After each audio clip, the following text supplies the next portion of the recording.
Well, hey there, just wanted to share with you a story and then a prayer request along with it about one of our friends. His name is Konsi. Konsi is a guy who has particularly really just latched onto the gospel and accepted it with great joy and zeal. And he's just a great friend and brother in the Lord. And the other afternoon, we were here at our place, and I came down from my house into our yard and noticed that Konsi had come to visit. And I was really excited to see him, so I came over, shook his hand, greeted him, and he progressed to share with me how he's kind of sick. And so I kind of knew maybe what he was referring to a little bit, so I said, hey, let's go up in the office and you can, talk to me about what's going on. I guess I could show you the office here.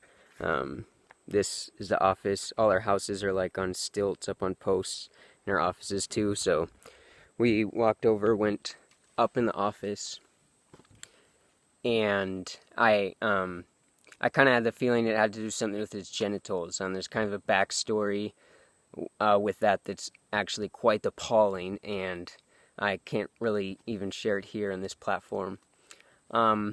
But so I said, hey, I should probably take a look. And so he showed me, and it's just unbelievable, just like infected sore, and just he was in a bad way, in a really big way. And so he expressed to me that he wanted to hike to town.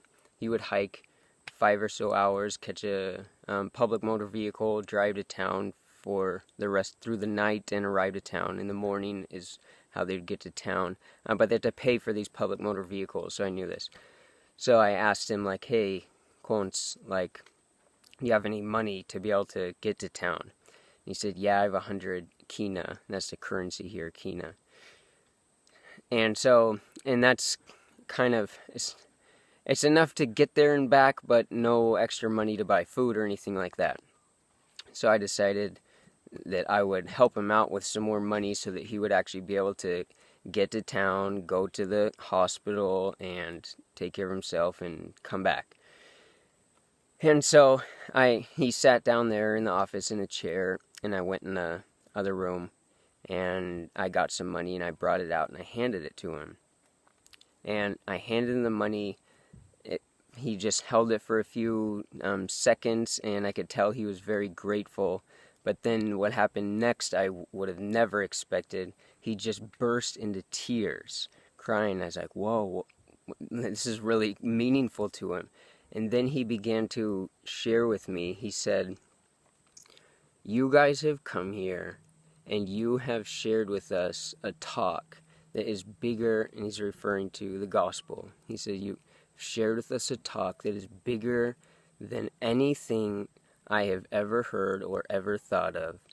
And then he said, I've cooked for you, and that's the way they would express gratitude in this culture. He said, I have cooked for you and John's family and Christopher's family, but that's like nothing compared to the immense greatness of this talk that you've shared with us, and I can never repay.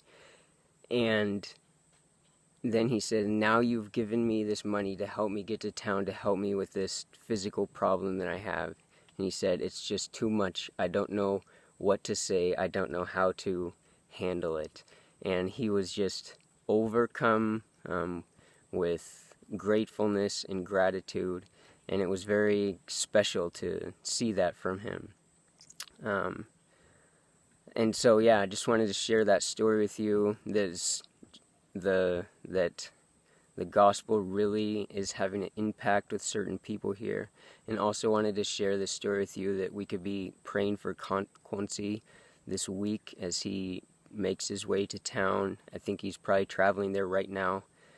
And that it would be able to, the hospital would be able to help him out, and that he would that he would experience healing from this really pretty major problem that he has going on. And so, yeah, we can join together in prayer for him, and hopefully he can make it back here and be all right.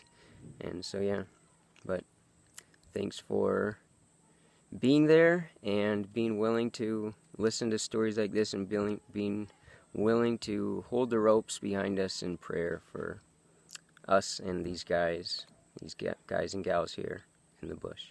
All right, thanks.